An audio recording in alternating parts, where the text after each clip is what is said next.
toujours au 20e, la 20e édition pardon, du Salon du Livre. Et cette fois-ci, après Teheura, je reçois une autre personnalité et pour un autre livre que j'ai adoré, que j'ai lu déjà il y a plus de 10 ans.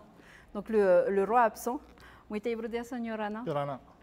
suis vraiment contente de pouvoir t'interviewer à nouveau parce que je l'avais déjà fait par le passé et surtout on va pouvoir prendre un peu de temps pour parler de ce livre qui vient d'être réédité 13 ans après. Une réédition, déjà peut-être parler de cette réédition, pourquoi la réédition, est-ce qu'il y avait des choses à rajouter, à modifier et puis surtout une autre couverture.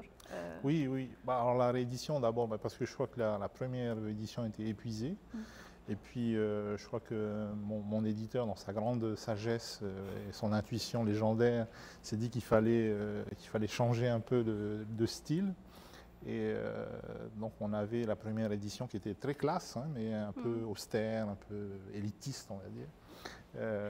Et donc là, on a opté pour quelque chose de plus convivial, je trouve, avec ces photos en couverture. Et donc, à l'occasion de la réédition, il m'a appelé pour me demander si je ne voulais pas faire une photo un peu dans la lignée des photos que j'ai l'habitude de faire avec mon petit frère, une photo de nuit avec des étoiles. Et donc, je lui ai dit, ouais, banco, je vais faire ça. Je suis parti au Montmarault avec un copain, et puis on a pris la soirée pour faire une série de photos. Et on a choisi celle-là, qui, je trouve, est vraiment bien. Au Montmarault, de nuit, torse nu donc. Torse nu, ouais, il faisait pas chaud. Parce que là, maintenant que tu me dis ça, effectivement, là... Ouais. Donc, je le salue, c'est un copain tatoueur en moi, hein, Henry, donc voilà. Yorana Henry. Réédition donc de ce roman, Le Roi absent. Je vais poser une question, je pense que tu as dû répondre à cette question des centaines de fois. Peut-être nous dire, pour ceux qui n'ont pas lu aussi le livre, quelle est l'histoire en fait du Roi absent, qui est le Roi absent, mais quelle est surtout l'histoire du Roi absent? L'histoire donc, de cette partie-là du Roi absent, c'est 33 ans de la vie de ce gamin né aux Marquises, qui est un peu particulier. Et puis, en parallèle de cette existence donc, qui est la sienne, à peu près 7 siècles de l'histoire de ses ancêtres. Voilà. Donc il y a des retours en arrière, des choses plus contemporaines. On est vraiment dans 2 espaces-temps, mais en même temps avec moi, de ce que j'ai pu lire, les mêmes sensations, la même histoire. C'est quelque chose qui était important pour toi de faire ce lien-là avec le passé? Oui, on a d'un côté la vie de Mwanam, Vaki, enfin ça dépend comment on veut l'appeler. Tu sais, au début je me suis dit, mais c'est 2 personnes différentes. Et en fait, ça, c'était il y a 10 ans quand j'ai lu le livre, je me suis dit, mais non, en fait, c'est la même personne. Ouais. Mais voilà, donc on a son existence à lui qui est un peu, pas chaotique, mais très sinueuse, avec beaucoup de rebondissements, de changements de cap, des choses comme ça. Et puis, on a en parallèle cette espèce d'histoire beaucoup plus rectiligne et beaucoup plus... qui s'inscrit dans... C'est vraiment le rail du temps. Tu vois, et là, c'est ses ancêtres. Donc, lui, il a ce cap sinueux, et puis il y a ce rail du temps qui, lui, est linéaire. Et c'est peut-être ça qui lui permet, finalement, de ne pas sombrer complètement. Sinueux, et en même temps, moi, j'ai envie de dire, pas très cool, parce que c'est vrai qu'il vit des choses lourdes, fortes. Comment il tient finalement ce personnage, tu vois, debout encore? Je ne sais pas s'il tient, il rebondit. Oui, comme une grenouille. Il rebondit, mais un peu comme nous tous, hein, on a souvent la prétention d'être capable de tenir, mais je pense que la plupart du temps, on rebondit. On est brinque-ballé d'un côté à l'autre, et puis pour certains, on arrive à revenir un peu sur un cap acceptable, et puis pour d'autres, c'est une dérive qui ne s'arrête pas. Et voilà, on s'écarte de la société, on s'écarte de nos amis, de la famille. La vie, c'est tout sauf un long fleuve tranquille. Hein, oui. Totalement. C'est même, il y a beaucoup de résilience aussi. Il y a forcément de la résilience, mais bon, voilà, la résilience, aujourd'hui, ça résonne. Hein, quand tout le monde parle de résilience en ce moment, mais je crois que dans l'ADN des Polynésiens, ce mot-là, il est inscrit, voilà, il y a un gène de la résilience qui est inscrit depuis la nuit des temps, puisque déjà pour arriver d'où ils sont partis, nos ancêtres, jusqu'ici, il en a fallu de la résilience. Totalement. Et quand on va au Tuamotu et qu'on s'imagine ces atolls à moins d'1 mètre au-dessus de l'eau avec les cyclones qu'il y a eu, on se dit oui, il y a eu de la résilience là aussi, parce que il faut, voilà, il en faut. Quand tu as dû construire ce roman, bon, tu l'as dit déjà, hein, tu as rêvé ce livre. Oui. Mais moi, ce que je me dis quand même, parce que je l'ai relu du coup, Oui. je me suis dit non mais attends, c'est pas un rêve là, c'est carrément, c'est-à-dire tu as rêvé de l'histoire du début jusqu'à la fin ou d'un moment très précis qui du coup a été le noyau de toute l'écriture. Non, j'ai rêvé de l'intégralité. J'ai rêvé de l'intégralité et c'est troublant. Hein. Pour moi d'abord, ça a été troublant parce que voilà, tu te réveilles, tu es complètement encombré et tu es groggy. Hein. Oui. Et même le processus d'écriture est très particulier parce que voilà, ça sort tout seul. Et, par contre, après, quand j'avais cette pile de feuilles devant moi, et je me suis dit, je vais relire quand même pour voir si... Pourtant, j'avais consommé rien d'illicite, à part peut-être du chocolat. Parce qu'on parle beaucoup de choses illicites dedans, mais effectivement. Peut-être à part du chocolat, j'avais rien consommé. Voilà.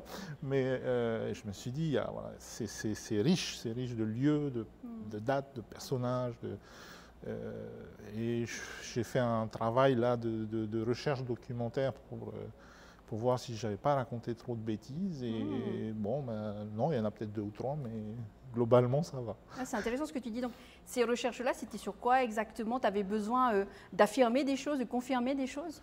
Oui, ben, tu sais, moi, par exemple, je suis allé à Rapa Nui quand j'étais gamin, il y a fort longtemps. Je ne suis pas resté longtemps, mais dans le livre, il y a des passages où le personnage parle en Rapa Nui. Je n'ai pas la prétention, moi, de parler Rapa Nui, tu vois. Et pourtant, le personnage, lui, il parle Rapa Nui. Donc, je suis allé voir des copains Rapa Nui pour dire ce qu'il y a écrit là, est-ce que c'est du Rapa Nui ou est-ce que c'est du yaourt? Et ils m'ont dit non, c'est du Rapa Nui. Extraordinaire. Donc, bon, voilà. Ça ne s'explique pas forcément de manière simple, hein, mais... Ça t'a pas fait peur du coup? Tu sais, de fait, tu vois, de se dire, en fait, ce que je suis en train de raconter, c'est carrément vrai. Et je l'ai rêvé, mais en fait, c'est ça. Je ne sais pas si c'est vrai, ça reste pour moi une fiction, mais c'est une fiction inspirée, on va dire. J'ai pas eu forcément... Non, ça ne m'a pas fait peur, ça m'a troublé. Dans ma famille, on est très... Enfin, surtout les femmes. Ma maman, par exemple. J'aime bien comme tu dis, les femmes. Non, parce que oui, les mecs sont toujours très... un peu bêtement terre à terre, mais les femmes dans ma famille ont souvent des espèces de rêves prémonitoires ou des visions, des choses comme ça. Et j'ai grandi, moi, avec ma maman qui me disait tiens, hier soir j'ai vu grand-mère, machin, elle m'a dit ça. Au début, la première fois, ça surprend, et puis après, on s'habitue. Bon. Non, mais voilà. Je te comprends complètement. Moi, j'ai des tantes encore aujourd'hui qui sont là et qui, effectivement, pour moi, sont connectées. C'est-à-dire, voient des choses, entendent des choses. C'est quelque chose qui est présent ici. Ça ne nous empêche pas d'être en moyenne très croyants, très chrétiens, alors, soit catholiques, soit protestants. Bon, moi, chez nous, c'est adventiste. Ma maman était protestante. Mais à côté de ça, on a cette espèce de... on retrouve ça beaucoup, par exemple, en Haïti, bon, hormis la résonance phonétique, mais les Haïtiens, ils ont beaucoup ça aussi, ils appellent ça le réalisme magique, je crois, et où on accepte la réalité, on peut être très rationnel, mais à côté de ça, on s'autorise à admettre qu'il y a des choses qui sortent du carcan de la réalité. C'est vraiment intéressant ce que tu dis là, parce que effectivement, moi qui ai lu le livre, je me dis ok, je comprends mieux les allers-retours, les hallucinations aussi, parce que ce personnage-là, comme il se drogue, il fume beaucoup.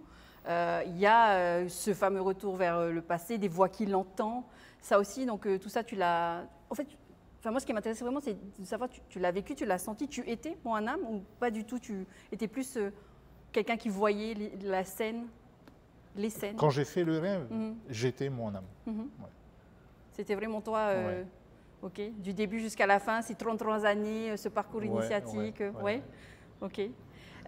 Par rapport à ce parcours, justement, est-ce que c'est toi aussi, finalement, dans la vraie vie? C'est-à-dire que, bon, ben, on a quand même, comment dire, pas forcément des 100% de ressemblance, mais est-ce que il y a aussi une part de toi? Il y a forcément une part de soi, même si ce n'est pas une autobiographie. Hein, oui, parce que j'ai vu à l'époque, c'était, je me souviens plus du nom, mais c'était Natacha Silagi qui t'avait interviewé, où tu disais que c'était un ami à toi qui t'avait inspiré aussi. Ben, en fait, quand j'ai écrit le livre, je me suis aperçu que, quand je l'ai relu surtout, je me suis dit, mais il ressemble beaucoup à cet ami d'enfance donc avec qui j'ai joué aux échecs quand j'étais petit, à qui j'ai enseigné les échecs.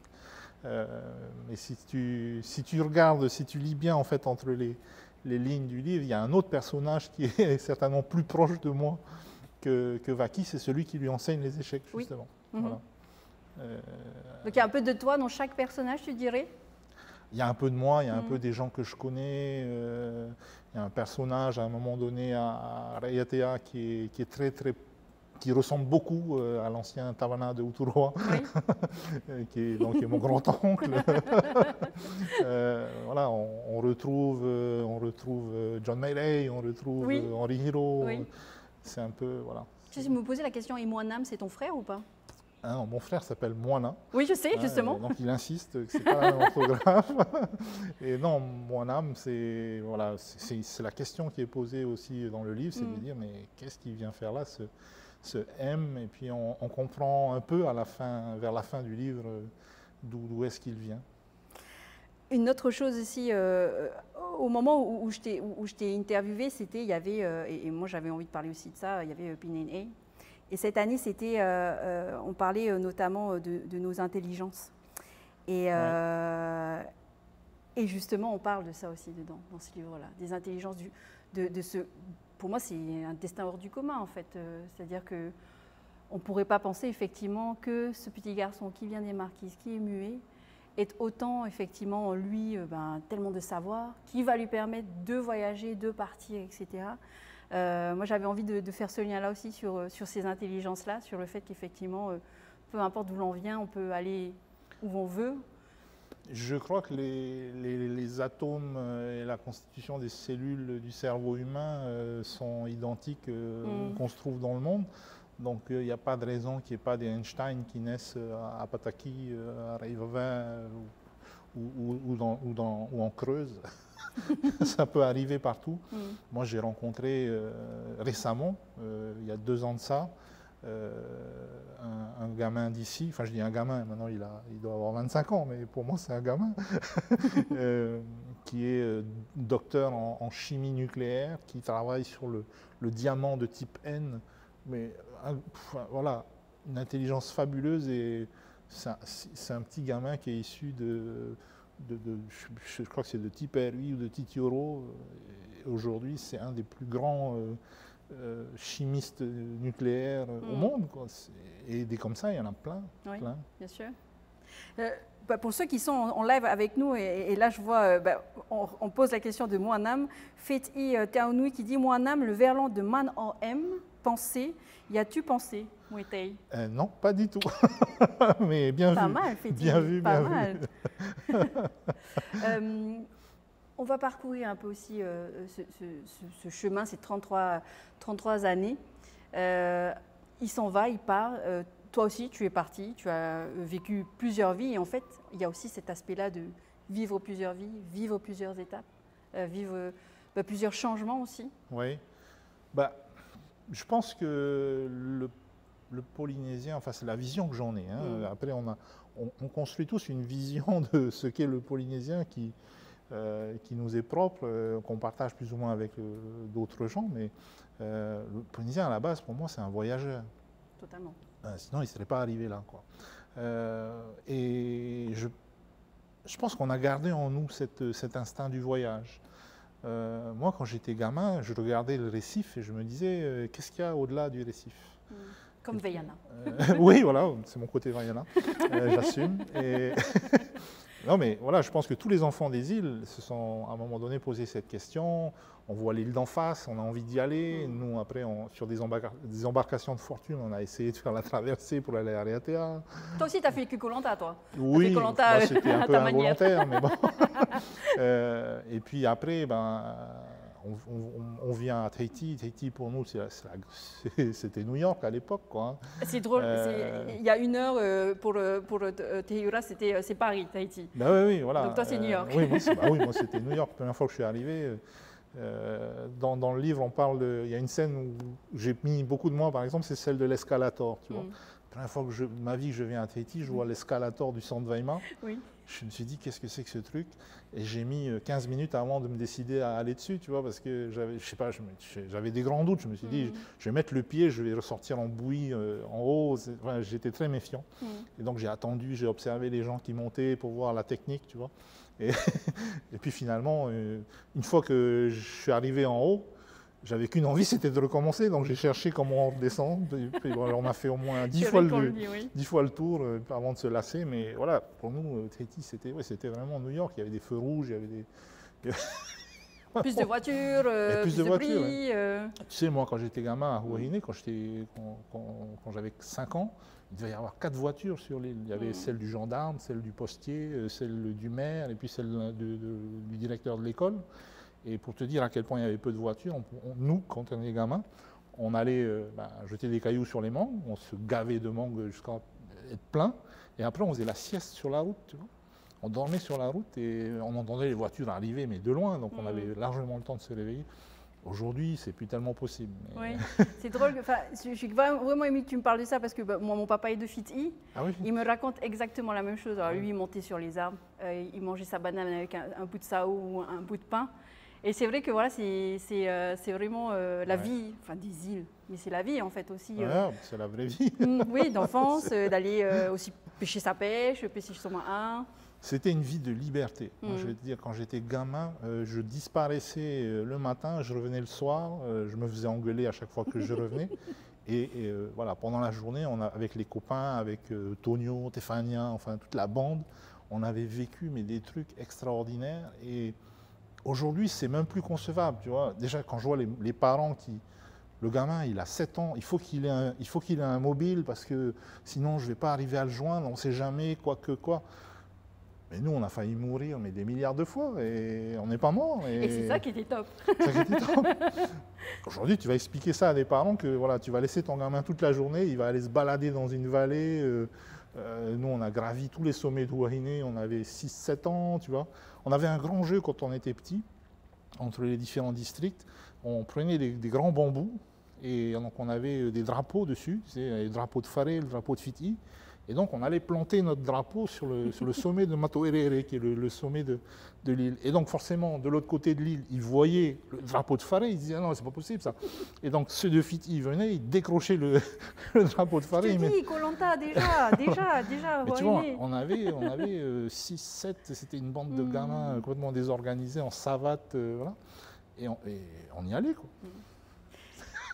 Et... Faut pas que je dise ça à ma femme parce que alors là... là, t'es en live. Voilà, désolé.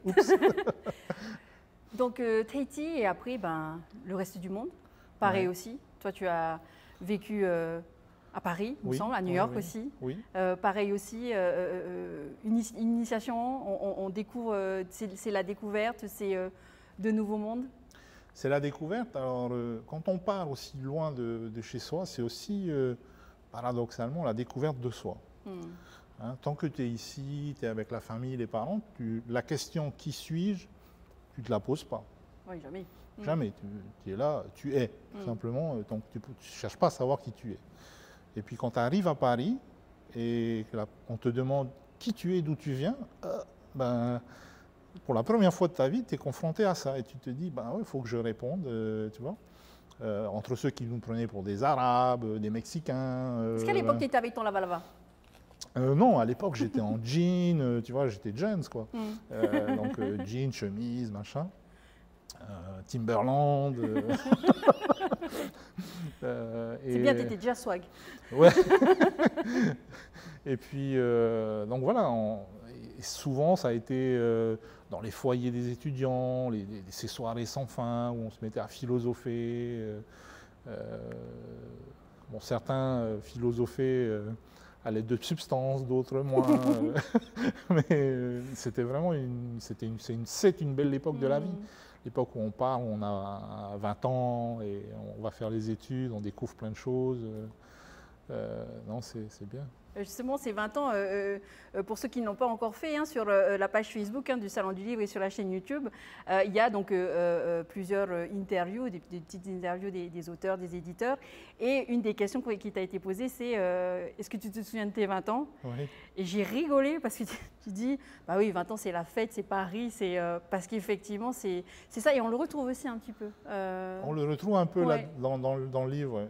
Alors, je ne sais pas si c'est toujours la fête aujourd'hui, parce que je suis repassé il y a quelques années au 62 rue Monsieur le Prince, c'était devenu une start-up avec des gens très sérieux. Mais à mon époque, le 62 rue Monsieur le Prince, c'était un repère de brigands. Un tripot où ça jouait au mahjong, au bridge. À côté de ça, les gens faisaient leurs études, tu vois, mais il y avait une ambiance. Je me souviens qu'on avait fait un petit orchestre avec, il y avait Yann Persegad, qui aujourd'hui est chef de service dans l'administration, super guitariste. Il y avait Yann, Yorana. Voilà, il y avait Alan Le Gaïc, il y avait, et au milieu de ce tout petit espace, donc Andy Chanel avait apporté sa batterie, il y avait Lafont qui avait sa contrebasse. Enfin, c'était une sacrée ambiance. Justement, j'aimerais qu'on revienne sur ce que tu disais, les fameux produits illicites. Il en consomme énormément, quand même, le personnage. En tout cas, il y a beaucoup... Parfois à l'insu de son plein gré. Oui, c'est vrai. Hein? Des fois... non, mais c'est vrai qu'à un moment donné, tu vois, donc, il est muet. Et en fait, moi, je me disais, en fait, dans ces situations-là, on l'est, en fait. Tu vois ce que je veux dire? Sans forcément avoir ce handicap, entre guillemets. Parfois, on a des situations qu'il vit, on est complètement en mode de mutisme, tu vois, on dit rien, on fait rien. Oui, souvent. D'ailleurs, c'est un peu aussi une caractéristique qu'on observe beaucoup chez nous, oui. Chez les Polynésiens. On écoute beaucoup et souvent on dit rien. C'est pour ça que pour moi, tu vois, ce personnage-là, en fait, je me dis, mais en fait, on est tous muets à un moment donné aussi, tu vois. De facto, il est né comme ça, machin et tout. Mais à chaque fois, je me rapprochais de lui parce que je me disais, oui, mais dans cette situation-là, je pense que je n'aurais pas pu faire mieux. Tu as beaucoup de possibilités de mutisme. Bon, tu as le mutisme physiologique qui semble être le sien.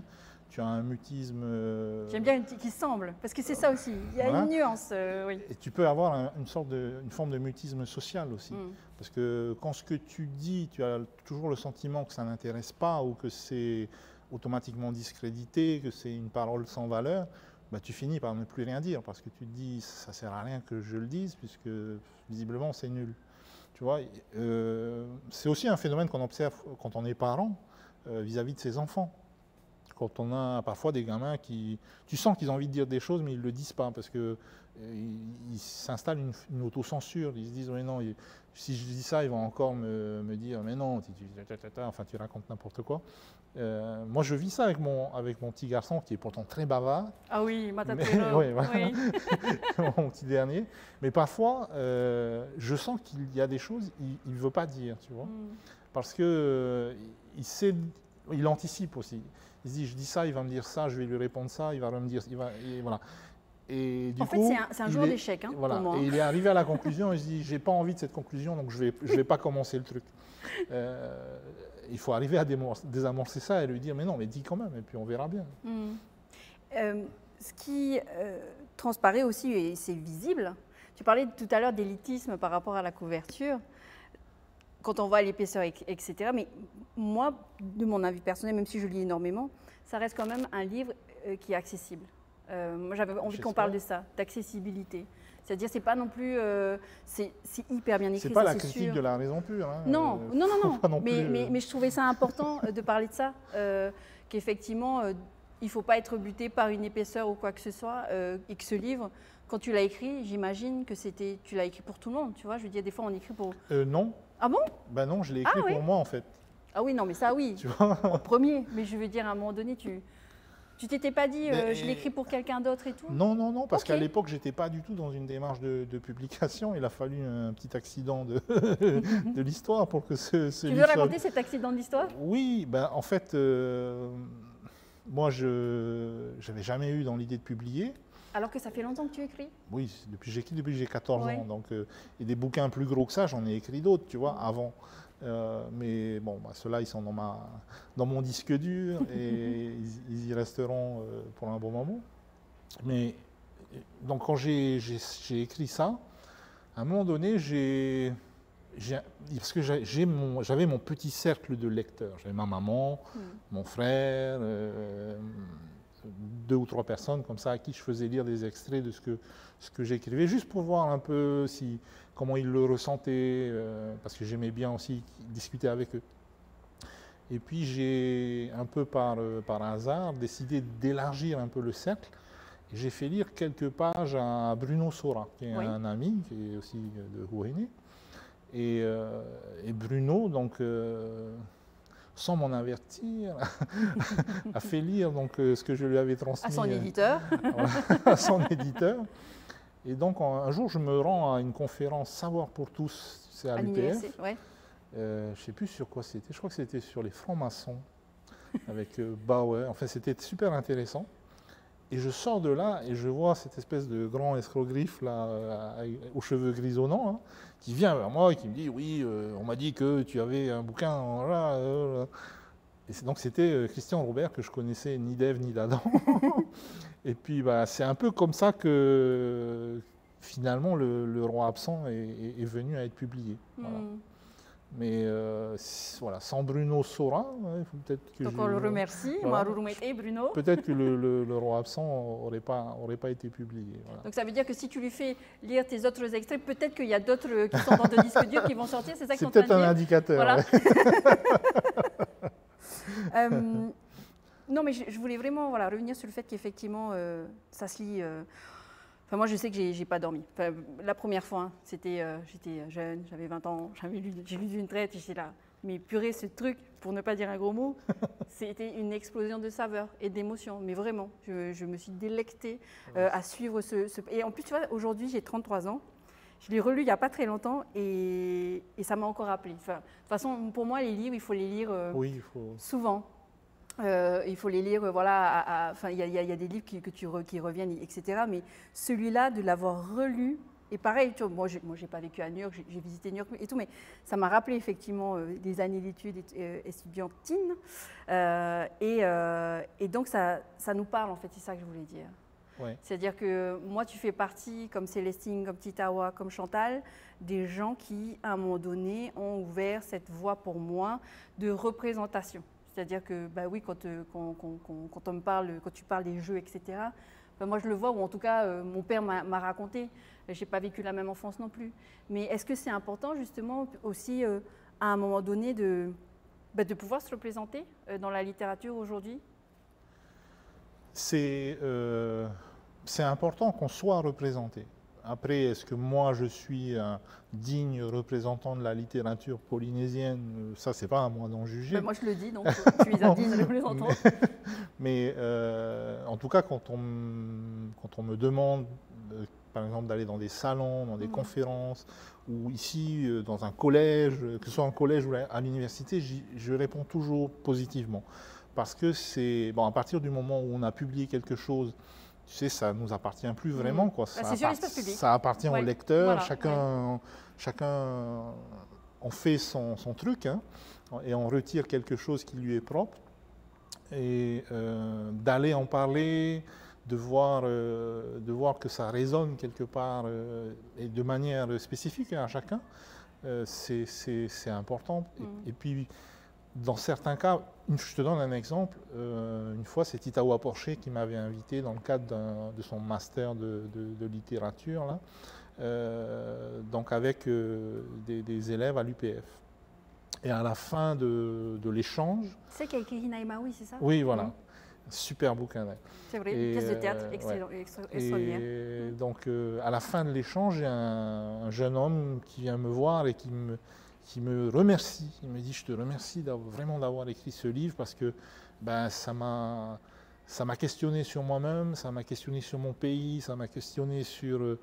et puis ça m'a donné envie de faire des choses, tu vois. Et wow, quand on te dit ça, tu te dis, quelque part, ce que tu as écrit a provoqué un déclic chez une personne. Alors qu'au départ, ce n'était pas fait pour les publier? Non, ben non.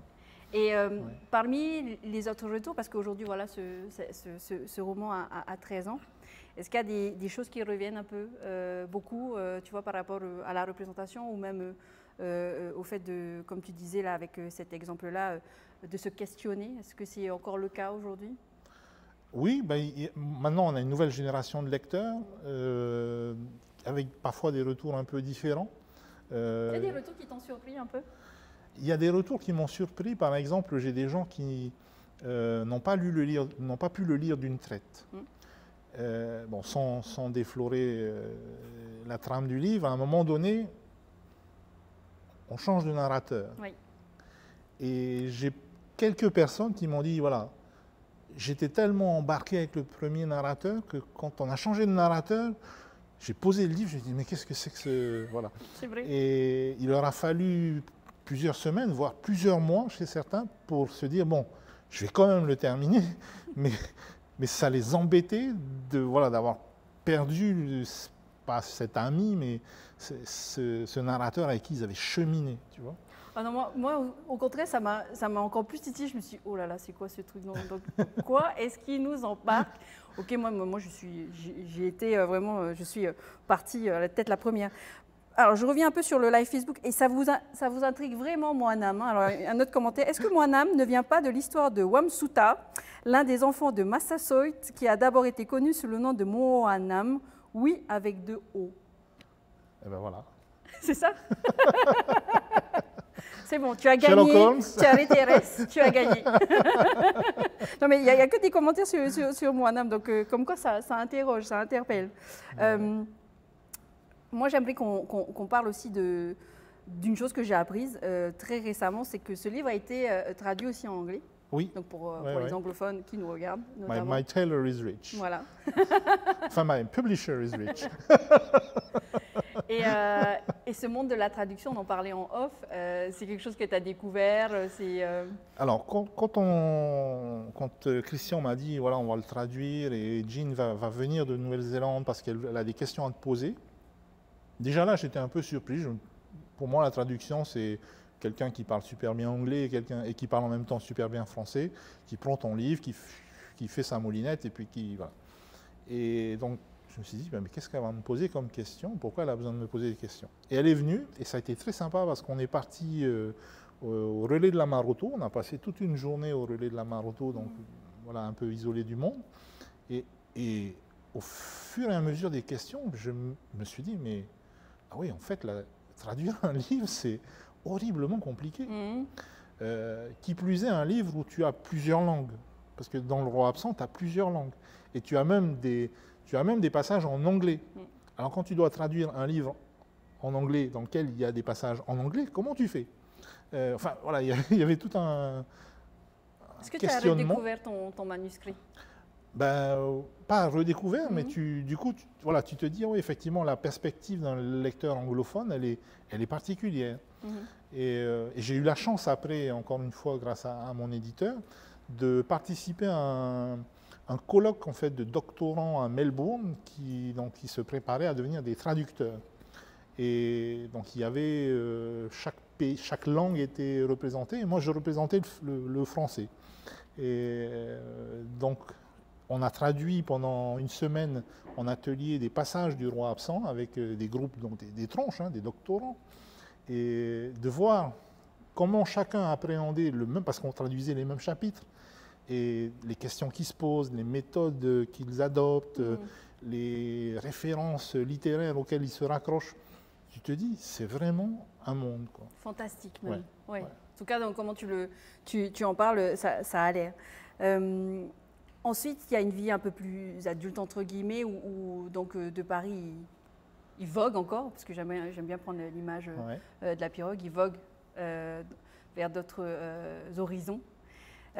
C'était important pour toi aussi de marquer aussi cette période new-yorkaise, on va dire, dans le livre?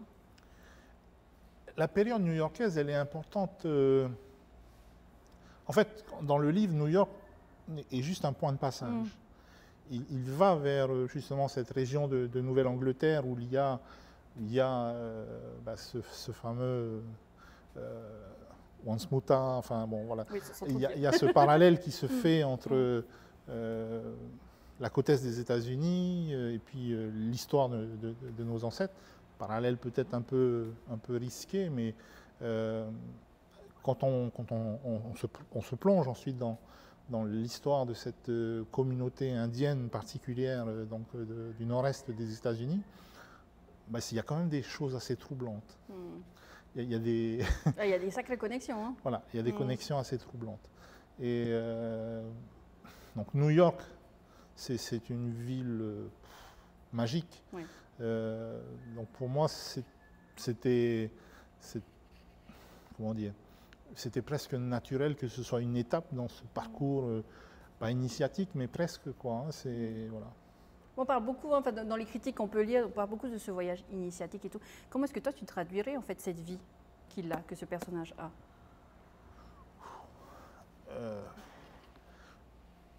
C'est la vie qu'on peut tous avoir. Pour moi, la vie, c'est une succession de points d'inflexion. Tu vois, à un moment donné, tu fais un choix, hop, oui. tu vas d'un côté ou de l'autre. Parfois, tu n'as pas fait le choix, d'autres ont fait des choix à ta place, hop, tu pars dans un autre sens. Et la vie, c'est que ça, c'est une succession de points d'inflexion. C'est pour ça que je te dis, je m'adresse un peu aux jeunes.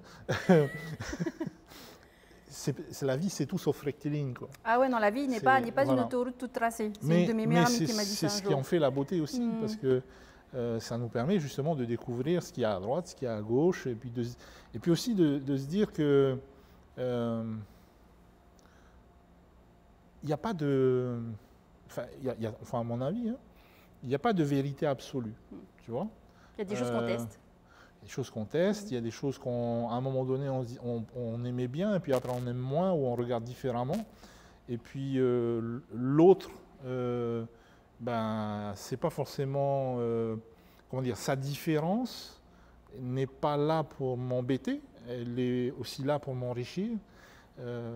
Voilà, c'est ça la vie, quoi. C'est un entrelac de choses qui est... Alors, à certaines étapes de la vie, notamment quand on est adolescent et on a les hormones qui se bousculent, parfois c'est un peu trop, tu vois, il y a trop de choses qui arrivent et on est déboussolé, et c'est là où on fait les mauvais choix parfois. Mais qui peuvent être rattrapés, ou pas. Voilà. On peut toujours rattraper les choix qu'on fait.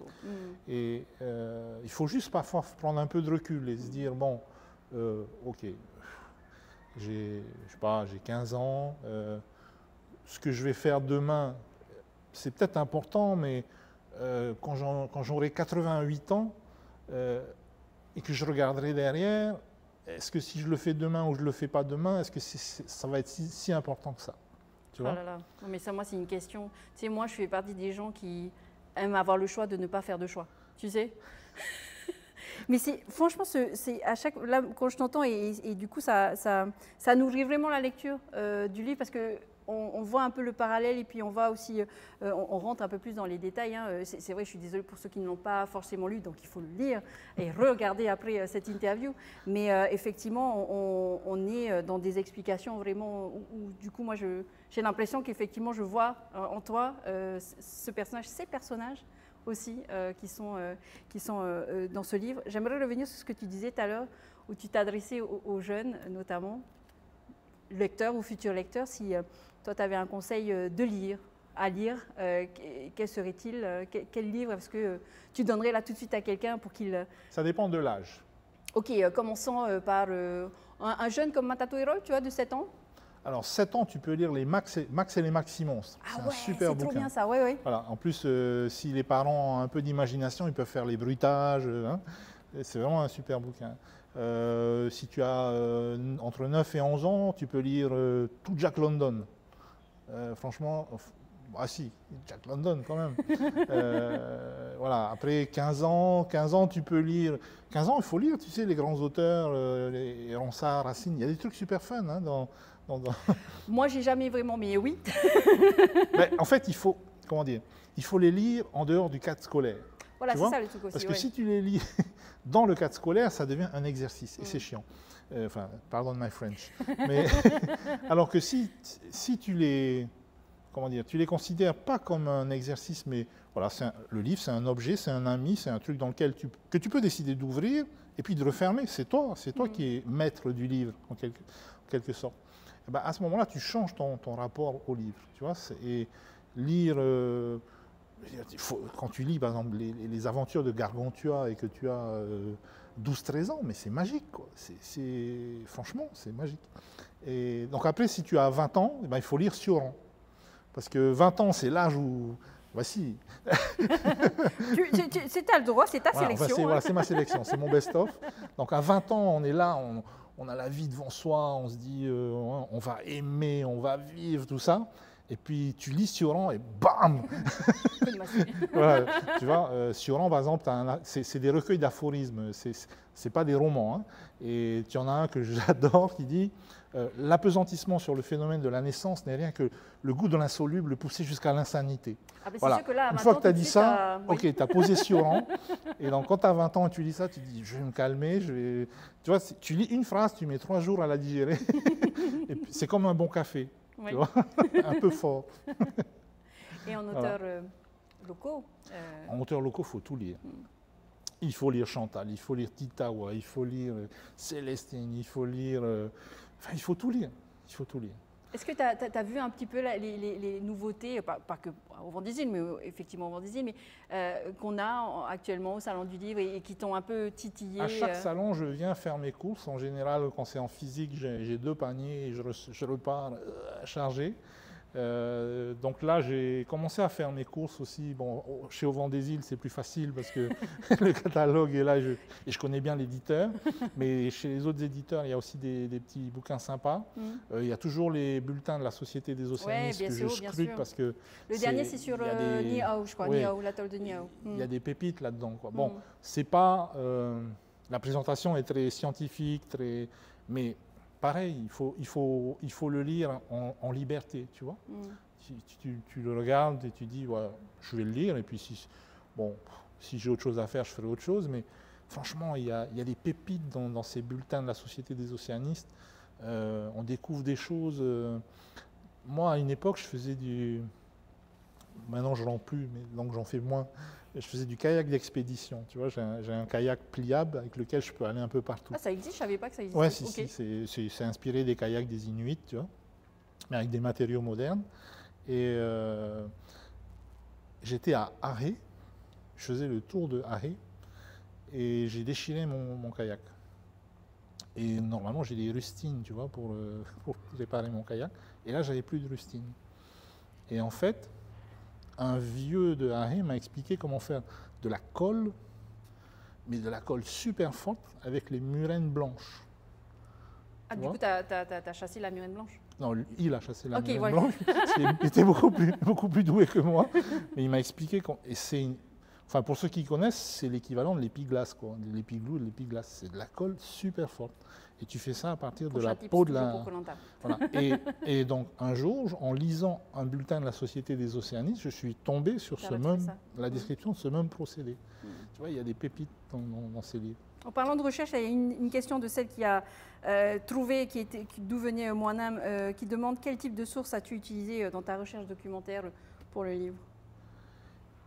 Alors, sur la partie, ça dépend. Sur la partie ici, je suis allé dans les bibliothèques, je suis allé voir des amis, je suis allé voir des amis, hein, des universitaires qui sont beaucoup plus calés que moi.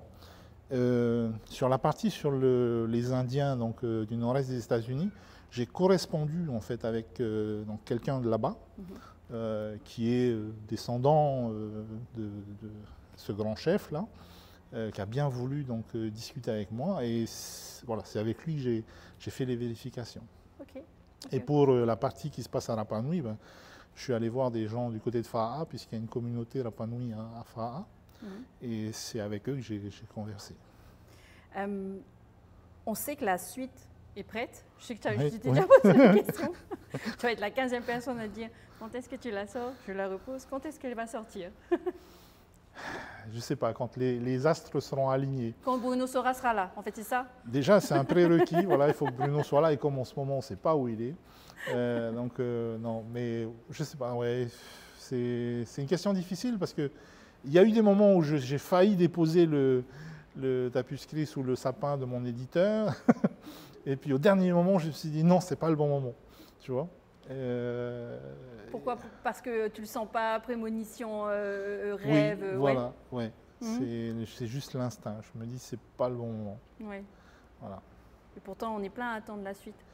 Tu penses à nous ou pas là? Je pense beaucoup à vous, parce que j'ai aussi très près de moi beaucoup de lecteurs qui attendent la suite, donc je peux vous dire qu'on me le rappelle très régulièrement. J'ai d'autres ouvrages pareils où je suis genre à la moitié de la dernière phrase, mais voilà. Mettre le point final, c'est pas évident. Oui. Est-ce que c'est parce que tu n'as pas envie de le partager maintenant aussi? Non, là, c'est pas ça. C'est juste que j'ai pas le temps. Tu sais, à un moment, ben voilà, c'est ça. Je n'aurais jamais dû faire de politique. Non, mais il faut reconnaître que la politique, c'est chronophage et c'est une énergie très particulière. Quand on est en politique, on a beaucoup de difficultés à penser à autre chose qu'à la politique. Heureusement que la famille est là, que les amis sont là pour vous dire oh, il n'y a pas que ça, va faire la vaisselle, fais le main, tout ça. C'est vrai que moi j'adore te suivre sur les réseaux sociaux, même si je ne suis plus sur Facebook, mais des fois ça m'apparaît, tu sais. Et le dernier truc, c'était genre il y avait de la vaisselle à faire, tu revenais de Paris. Ma femme, elle a cette phrase magique, elle me dit, tu sais, elle a fait ploum-ploum, elle est morte. Elle a fait ploum-ploum. Donc la vaisselle, elle ne va pas se faire toute seule, tu vois. Donc voilà, ça remet les pieds sur terre. Et puis voilà, l'ampoule, elle ne va pas changer toute seule. Et il y a plein de trucs comme ça.